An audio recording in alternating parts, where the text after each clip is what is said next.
Baik, terima kasih. Pada kesempatan kali ini, saya akan mencoba memberikan informasi kepada kita semua tentang bagaimana perkembangan infrastruktur jaringan telekomunikasi yang ada di pemerintah daerah Kabupaten Nunukan. Nah, paling tidak, di era informasi hari ini yang semakin menuntut adanya kecepatan accessibility, kita harap infrastruktur telekomunikasi ini menjadi syarat di dalam mendorong akselerasi ke arah sana. Nah, oleh sebab itu, khusus untuk di lingkungan pemerintah Kabupaten Nunukan, atau paling tidak, bisanya kalau kita berbicara akses telekomunikasi, ada secara infrastruktur ada 3 model atau bentuk infrastruktur yang bisa kita akselerasi masuk, khususnya kita di daerah-daerah perbatasan seperti Kabupaten Nunukan yang memang secara geografi, posisi geografi berbatasan langsung dengan negara tetangga Malaysia. Olehnya itu kita berharap akselerasi informasi bisa kita menjadi perhatian, terlepas dalam konteks menjaga kesederajatan dengan negara tetangga. Ada 3 infrastruktur komunikasi telekomunikasi yang bisa kita dorong, misalnya infrastruktur yang berbasis fisik kabel yang kita dorong, yang kita sebut dengan istilah fiber optik.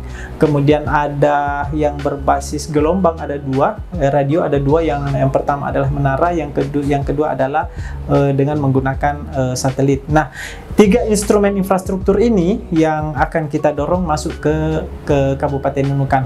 Nah, secara kuantitatif misalnya kita bisa melihat sebaran telekomunikasi yang ada di pemerintah Kabupaten Nunukan. Sejak tahun 95 sampai dengan 2022 telah terbangun 161 menara di 232 desa yang ada di Kabupaten Nunukan. Tentu ini adalah menjadi tantangan kita bersama. Kenapa? Karena tidak semua desa-desa itu sampai hari ini bisa kita dorong penggunaan menara dalam rangka mendorong komunikasi yang berbasis pada teknologi seluler.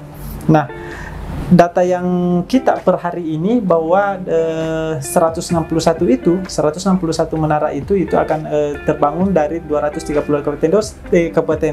desa yang ada di Kabupaten Nunukan. Tentu secara kuantitatif ini tidak mewakili jika cara kita melihat bahwa minimal dalam satu desa itu ada menara. Olehnya itu beberapa model berikutnya yang didorong itu dengan menggunakan satelit. Nah, VSAT yang terdorong sampai ke desa hari ini itu ada sekitar, berdasarkan angka yang ada sekitar 140 desa, sekitar 140 desa. Nah, tentu VSAT hari ini yang menjadi salah satu alternatif komunikasi kita ke desa-desa itu sedikit banyaknya sudah bisa membuka kanal-kanal komunikasi, kanal-kanal informasi kita, yang kita tahu bahwa Kalimantan ini adalah paru-paru dunia yang identik dengan hutan belantara. Nah, olehnya itu pengadaan VSAT yang berbasis titik beda dengan pengadaan menara yang berbasis coverage area. Nah, paling tidak untuk pusat-pusat aktivitas khususnya pemerintahan, entah di kantor desa, itu sudah bisa tertangani dengan adanya pengadaan VSAT. Ini tentu kerjasama dengan pusat melalui Kementerian Kominfo, melalui Bakti. Olehnya itu kita berharap semakin ke depan kita akan mendorong, membuka akselerasi tentang komunikasi ini dengan tentu teknologi-teknologi terbaru. Nah, sedikit memberikan gambaran tentang bagaimana sebaran komunikasi yang ada di kita. Nah, di layar kita coba lihat sebaran tower. Ini adalah sebaran tower 3G kita. Kemudian jadi kalau kita melihat bahwa 3G kita, sebaran tower 3G kita ini sudah sampai di Krayan. Nah, kenapa? Karena di sana adalah memang salah satu daerah terjauh di Pemda di Kabupaten Nunukan.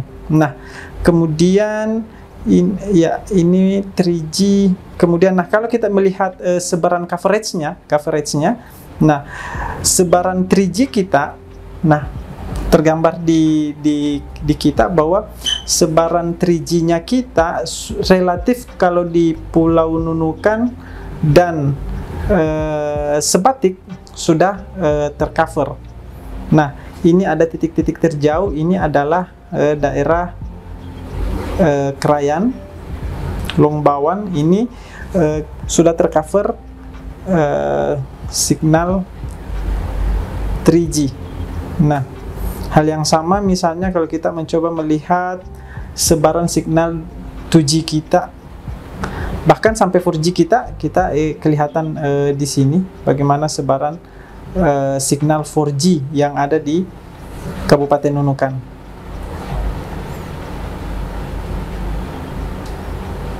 Nah, ini adalah sebaran 4G kita. Nah, jika kita melihat dari sini,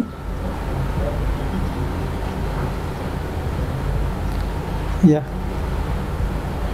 di Pulau Nunukan sama Pulau Sebatik relatif tercover oleh signal 4G. Bahkan kalau kita melihat secara detail, Tawau ini juga justru coverage area kita yang ada di negeri seberang yang ada di Tawau ini justru masuk dalam coverage area 4G-nya kita. Nah, ini adalah gambaran singkat tentang sebaran menara dan sebaran gelombang sinyal. Nah, kalau kita lihat tadi itu adalah gambaran bagaimana sebaran infrastruktur komunikasi kita yang berbasis pada yang infrastrukturnya adalah VSAT dan menara. Nah, kalau kita di layar ini adalah sebaran jaringan fiber optik yang berwarna merah kelihatan ini di Pulau Nunukan. Ini kita sudah sampai di paling bawah Momolo, bahkan sampai di mungkin di sini di Semangkadu. Nah, kalau kita lihat dari map ini di Pulau Sebatik relatif sudah tercover yang ini adalah jaringan fiber optik sampai di sini. Nah, kalau kita melihat di Pulau Nunukan, nah Pulau Nunukan mulai dari air terjun Binusang di sini sampai ke Lapas dan seterusnya, kemudian sampai ke Lancang, ini kelihatan bahwa itu sudah ada jaringan fiber optik. Nah, bagaimana dengan wilayah 3? Nah, di wilayah 3 kita lihat sebaran fiber optiknya. Nah, di sini kelihatan bahwa di daerah Malinau, Kabupaten Malinau ini adalah sebaran fiber optik. Nah, kita sudah kelihatan jaringan infrastruktur fiber optik itu sudah sampai di Mansalong. Nah, di Mansalong ini sudah ada jaringan fiber optik yang diambil dari jaringan Malinau.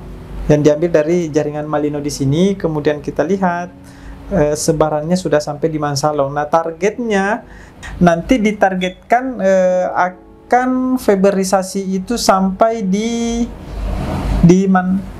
Pembeliangan. Nah, ini tentu melewati ini akses dari Mansalong sini, dari Lumbis di sini terus sampai ke Pembeliangan. Nah, targetnya mudah-mudahan bisa terrealisasi dengan cepat. Inilah konteks bagaimana jaringan infrastruktur publik. Nah, yang kedua adalah bagaimana dengan jaringan infrastruktur pemerintah itu sendiri. Nah, kita telah melakukan fiberisasi jaringan intranet yang menghubungkan perangkat-perangkat daerah yang ada di Pulau Nunukan. Jaringan intranet, fiberisasi melalui jaringan intranet ini sudah berjalan sejak tahun kemarin, dan kita harapannya tahun ini semua kantor dinas badan yang ada di pemerintah daerah Kabupaten Nunukan sudah terfiberisasi dalam satu jaringan intranet. Nah, ada beberapa kantor-kantor pemerintah yang selain dinas badan kecamatan yang akan kita dorong ke depan.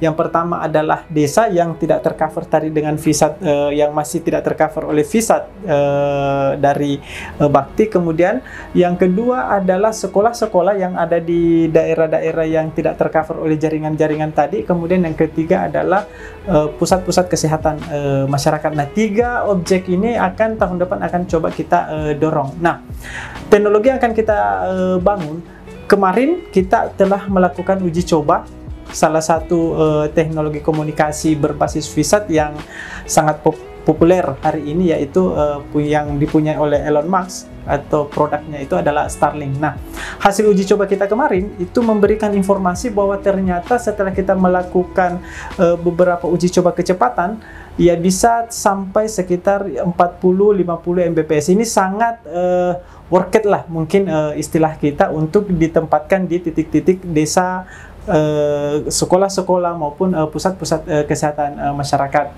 Karena relatif yang tersedia di hari ini yang ada di kantor-kantor desa yang berbasis VISAT itu hanya bisa sampai ke posisi 2 Mbps. Nah, pada saat kita bisa mengupgrade dengan teknologi Starlink berbasis VISAT sampai pada 30-40 Mbps, saya pikir ini bisa menjadi solusi. Bahkan ini bisa kita bukan lagi berbasis titik di titik-titik kantor pemerintah, tapi kita bisa melakukan share ke lingkungan sekitar. Kenapa? Karakteristik desa kita itu adalah berkelompok dengan area yang sangat terbatas, sehingga kapasitas hasil uji coba Starlink kemarin itu bisa menjadi rekomendasi untuk mendistribusi sinyal dengan coverage area berdasarkan lokasi desa kita masing-masing ada di sini dengan karakter geografis yang tidak terlalu besar pusat-pusat aktivitas masyarakatnya. Mudah-mudahan ini bisa kita wujudkan bersama. Ini adalah mimpi kita bersama, membangun teknologi, mengakselerasi komunikasi di era demokrasi hari ini, khususnya peran pemerintah dalam meningkatkan pelayanan publik sebagai tugas kita pemerintah bisa kita wujudkan bersama. Harapannya kolaborasi dan sinergi adalah syarat bagaimana kita menuju ke situ, dan itu adalah mimpi kita bersama, itu adalah mimpi dan harapan kita bersama. Olehnya itu kita berharap semua stakeholders yang ada di kita, entah di pemerintah, entah di masyarakat, entah di sektor swasta, mari kita berkolaborasi, mari kita bersinergi mewujudkan Indonesia yang lebih baik. Terima kasih, dari saya cukup. Wassalamualaikum warahmatullahi wabarakatuh.